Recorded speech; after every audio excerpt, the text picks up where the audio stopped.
그래야 다음을 할 거 아니에요, 이렇게. 근데 이문을 챙기는 것보다 공연 기획을 이렇게 하게 된 거예요, 이렇게. 의미 있는. 저는 저 자신을 칭찬하려고 한 게 아니라 그때 그러면 안 됐어. 이문을 차렸으면 지금도 계속 이 짓을 할 텐데 그러지 못하고 어쩌다 한 번씩 하지만 정말 해야만 되기 때문에 했던, 그래서 개인적으로는 공연이라고 하는 것을, 공연이란 시간이 뒤질 공간을 찾는 것, 연출이란 공간의 시간을 표기하는 일, 기획이란 시간과 공간 사이에 박은 경첩, 하나만 한 소리죠. 요게 조감년 할머니를 처음 뵐 그 무렵에 98년도에 이분은 광주에 있는 안채봉이라는 분인데 진짜 춤 잘 췄던 사람, 이 사람. 그래서 선생님 춤을 춰봅시다 하고, 젊은 제가 머릿속도 많잖아요. 열심히 할머니한테 이야기를 하고 있는데 할머니가 이렇게 하더니 한 두세 달 있다가 돌아가셨어요. 김호채라고 하는 설장구를 치신 분이 반주를 하고, 이 할머니가 춤을 추면 정말 너무 멋있는 분이었어요.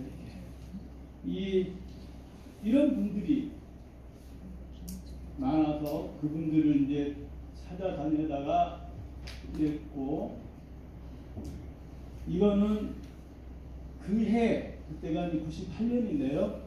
그 해에 저는 이 할머니가 이런 웃는 모습이 있는 사람인 줄 몰랐어요. 기억을 어금니에다 깨물고 있는 사람. 그리고 결코 웃지도 않고, 자 선생님, 제가 책에서 선생님을 봤는데, 제가 그 사진이 있고 집에 다 있는데 외국 갔다가 그냥 바로 담양으로 와갖고 그 사진들로 만들 수가 없어서 어쩔 수 없이 그냥 막 인터넷에 검색하거나 제 다른 데 있던 것을 했는데, 이렇게 금남여관, 그리고 두 자리짜리 그 전화번호를 받아서 이제 이 할머니를 만나러 간, 이건 이제 저랑 이미 친해졌을 때고 가서 이 할머니를 섭외를 하려고 했었던, 그런데 안 되더라고요.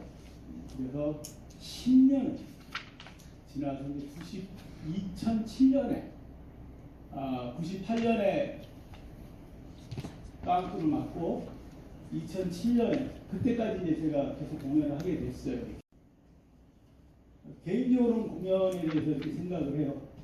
공연이 뭐냐? 공공연한 일이 돼야 돼.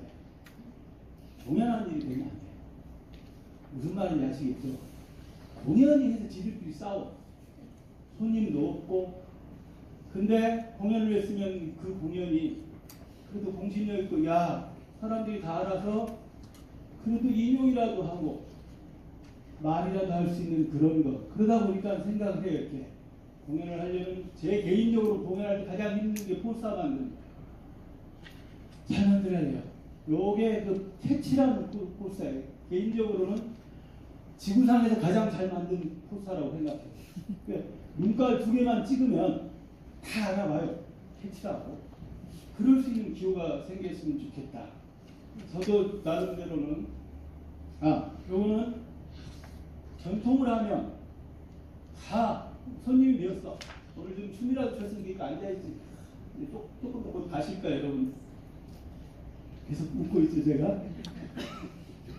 공옥진 선생 외에는, 공옥진 선생은 손님이 너무 많이 와서 안표 안 판다고 뺨 맞고 뭐 하고 막 그랬던 기억이 있는데, 나머지는 손님 채우는 것이 가장, 그러다 제가 내가 나이가 40대인데 이렇게 하얀 머리를 갖고 있으면 되겠어요?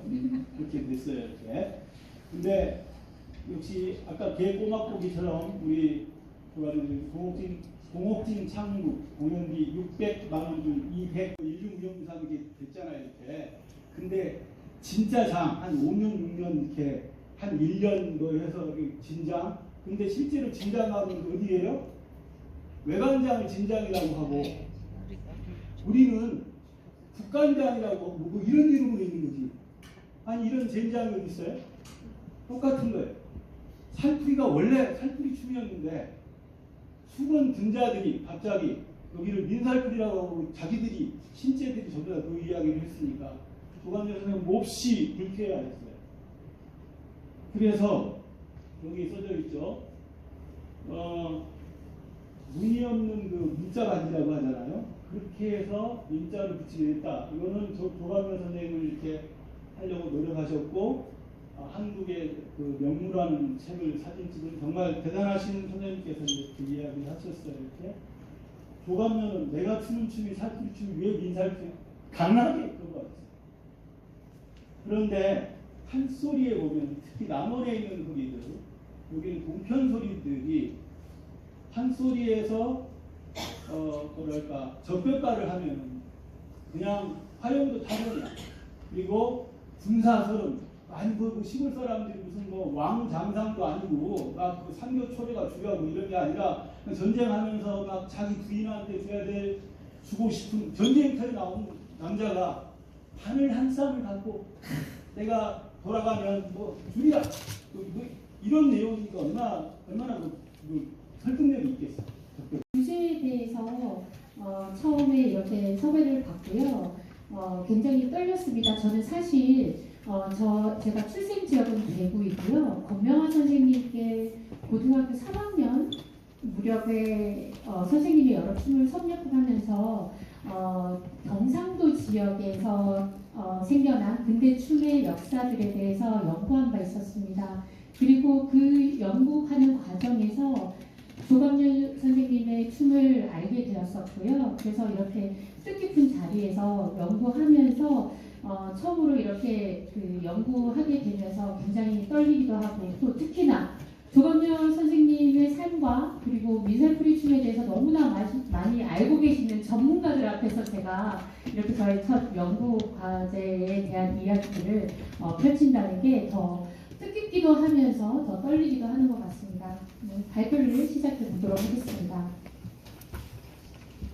제가 발표하게 된 주제의 목차는 다음과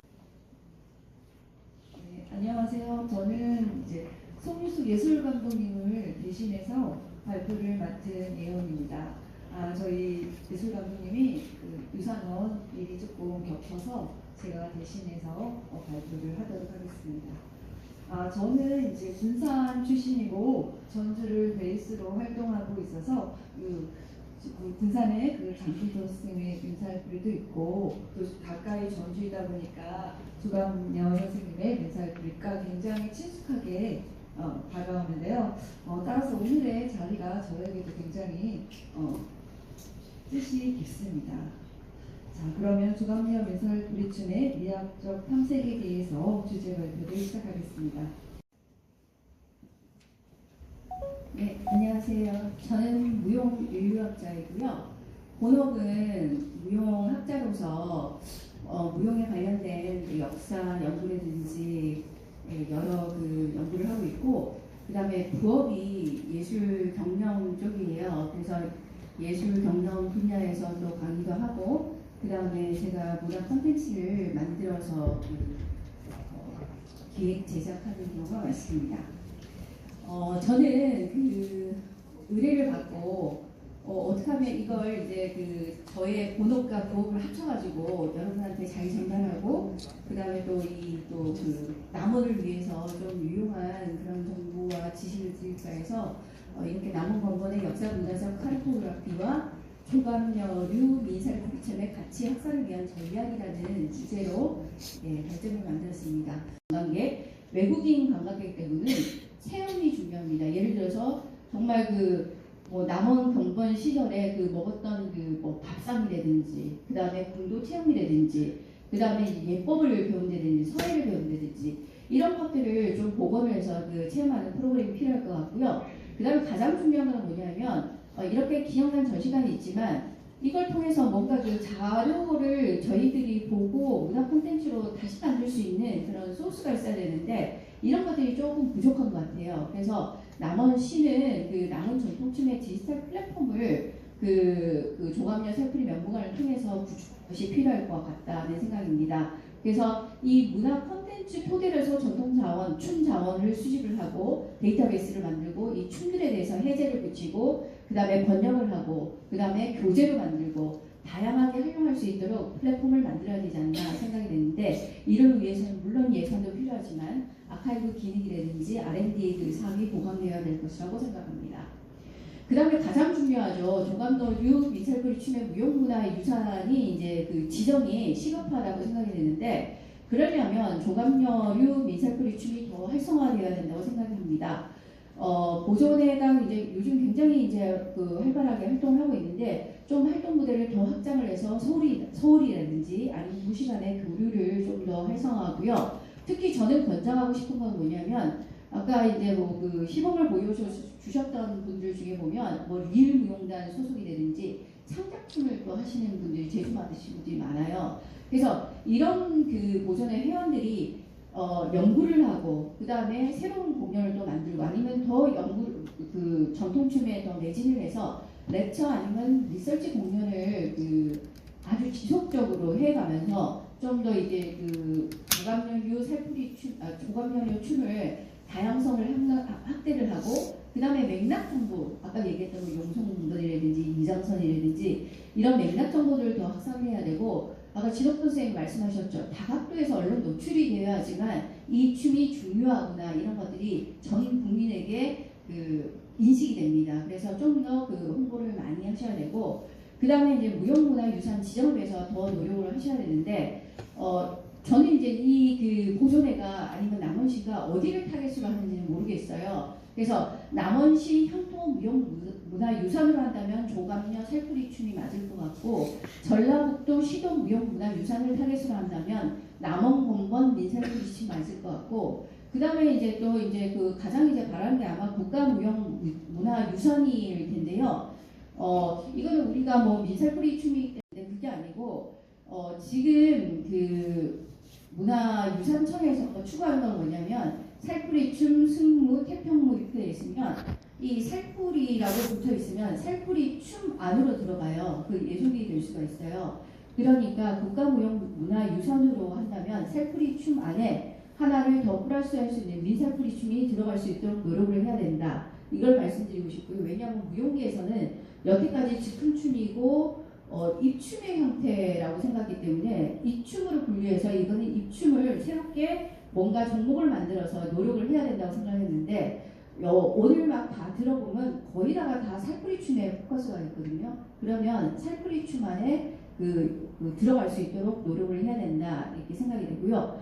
이런 그 노력은 뭐가 필요하냐면 제가 이제 여태에 나온 그 보고서라든지 이런 것들을 읽어봤을 적에 다른 그 살풀이 춤이나 다른 무형문화재를 그 타겟으로 하는 그런 보고서에 비해서 뭐가 이렇게 모자란 부분이 좀 있어요. 그래서 저는 이거라고 생각이 됩니다. 자꾸만 우리는 이제 그 민살풀이 춤을 그냥 그 남은 공원에서 나왔다. 조감녀 선생님이 추었다 이렇게 하는데 더 거슬러 올라가서 남원 건번의 근원인 농성교방 춤과 연계를 해야 되고 그 다음에 남원 문화예술 환경 판소리 동통제와 같이 관련된 춤의 독특성을 더 부각을 시켜야 되고요. 그 다음에 남원 건번의 춤 스승 이장선 또는 뭐 이장산이라고 하는데 이 존재를 전승 맥락에서 더 확립을 시켜야 된다. 그 다음에 조감녀의 몸무고, 춤정신, 춤기법, 춤 교육이 있는 이 독자성을 더 부각을 해야 된다. 왜냐하면 지금 우리가 그 무용문화재 하다 보면 거의 그냥 사진을 쭉 나열한 무고의 형태가 나오는데 이거는 전혀 이렇게 맥락 없이 다가오거든요. 진짜 그 조감녀류 미술춤의 가치는 뭐냐면 저 무고에 있는 거예요. 그래서 이 무고를 더 그 부각을 시켜야 되고 또 기존 자료들이 굉장히 좀 이게 통일되지 않은 지점, 관점 변화 이런 것들이 보여요. 그래서 기존 자료를 좀 더 체계화하고 기존 신청서를 뛰어넘는 풍부한 특이사항이 부각이 되어야 되지 않나 생각이 듭니다. 예, 이상으로 마치도록 하겠습니다. 자, 그러면 시간이 좀 자꾸 이렇게 지체가 돼 뒤에서 이제 압력이 오고 있습니다. 그 첫 번째 발표해 주신 우리 정성민 선생님이 아주 토론을 굉장히 진지하고 심층적으로 해주셨거든요. 어디 이종민 선생님, 네네.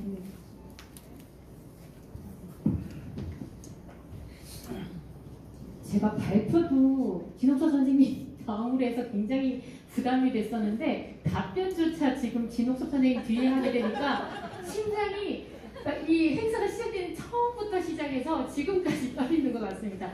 사실 이제 선생님 교수님께서 이제 질문을 여러 가지 해주셨는데요. 그 전에 윤동환 선생님께서 해주신 그리고 진옥서 선생님께서 그 비정비탈에 대해서 너무나 자세히 이야기해 주셨는데 감히 제가 저의 그 아까 여기 객석에서도 자유롭게 이야기를 하라 하셔가지고 한번 이야기해보면요. 저는 제가 배웠던 그 춤에서 한번 생각을 해보았었는데요. 저희가 보통 활을 쏘는 자세에 있어서의 발 모양 아까 진옥서 선생님이 이렇게 하는 겁니다 라고 설명해 주셨었잖아요. 그래서 제가 배운 경험에 의하면 항상 선생님들이 비정비팔이라고 이렇게 전문적인 용어를 쓰지는 않으세요. 그렇지만 이제 나중에 가서 뭐 시험을 친다거나 이러면 그게 바로 비정비팔이야 이렇게 이야기를 해주셨었거든요. 근데 제가 생각하는 비정비팔은 아까 이렇게 서 있으면 저희가 선생님들이 항상 그 권명아 선생님도 그렇고요. 많은 전통을 하시는 선생님들에게 춤을 배우면 제가 이렇게 딱 서 있으면 야 너 뭐 발레하니? 너 뭐 왜 이렇게 긴장하니? 이렇게 이야기해 주세요. 그래서 제가 생각하는 비정비팔은 우리가 서 있을 때 심신으로 가장 안정되고 가장 편안한 마음 편안한 자세? 왜냐하면 활을 쏠 때도 가장 편안하고 가장 안정된 자세에서 취하게 되는 포즈다 보니까 그래서 가장 편하게 서 있는 자세이지 않을까. 그래서 요즘에는 이렇게 딱 서 있으면 선생님들이 야 너 왜 다리가 옥자야 다리 붙여 이렇게 이야기하시고 막 이렇게 딱 획일화된 교육들을 해주시는데 예전 선생님들께 배웠을 때 보면은 네가 가장 편안하게 있을 수 있는 자세로 서서 춤을 맞이해라 라고 이야기를 해주셨던 것 같아요. 그래서 제가 생각하는 비정비팔은 우리가 서 있을 때 몸을 움직일 때 긴장하지 않고 가장 자연스럽게 서 있는 자세가 아닐까라고 저는 해석하고 싶습니다. 네, 그리고 네, 정성민 선생님께서 이제 교수님께서 이제 저에게 질문을 해주셨는데 너무 5가지나 이야기를 해주셨더라고요. 그래서 그 중에서도 그냥 함축적으로 제가 말씀을 드리고자 하면요, 보존회가 만들어지고 특히나 남원에서 그 명무관을 만들어진 게 저는 가장 부러웠고 가장 좋은 이 전승을 할 수 있는 계기를 마련해 준 게 아닌가라는 생각을 했었습니다. 그래서 명무관에서 다양한 또 행사들도 펼쳐지고 그리고 많은 시민들과 함께 할 수 있는 프로그램들도 진행되더라고요. 그리고 무엇보다도 저는 이러한 전통춤은 사실 이렇게 관객과 구분되어져 있는 우리의 춤이 아니었던 게 과거의 춤들이었어요. 그래서 바로 옆에서 춤추면 내가 흥이 나면 좀 전에도 춤사위가 흥겹게 펼쳐지니까 얼씨구 절씨구 좋다 뭐 이렇게 추임새 막 해주셨잖아요. 우리의 춤은 그렇게 추임새를 하다가 내가 흥이 나면 마지막에 이르르면 관객과 그리고 연희자가 함께 춤추는 그런 장이 됐었거든요. 그래서 명무관의 그 위치와 그 다음에 이러한 그 공간들을 보면 아주 마당이 크게 있더라고요. 그래서 요즘에 그거를 활용하셔서 공개 발표라던가 행사 굉장히 많이 하시는 것들을 제가 봤습니다. 그래서 그러한 공간에서 많은 시민들과 그리고 많은 그 예술가들이 함께 자리를 하면서 춤을 영위한다면 조감녀 민살부리춤 그리고 그 이외에 많은 조감녀 선생님의 춤들이 전승되고 더 미래에 가치 있는 춤으로 자리 잡지 않을까 생각합니다. 네, 감사합니다. 좀 약간 미진한 답변은 우리가 나중에 좀 다시 들어보기로 하고, 오늘 발표해 주신 3분 선생님, 그리고 토론해 주신 3분 선생님들께 감사드리고, 또 오랫동안 이렇게 계속 잘 듣고, 그다음에 또 이렇게 그 질문도 해주시고, 질문 기회도 제가 드리지는 못했지만, 또 이렇게 그 열의를 가지고 계시는 우리 청중 여러분들께 감사를 드리면서 이번 토론회를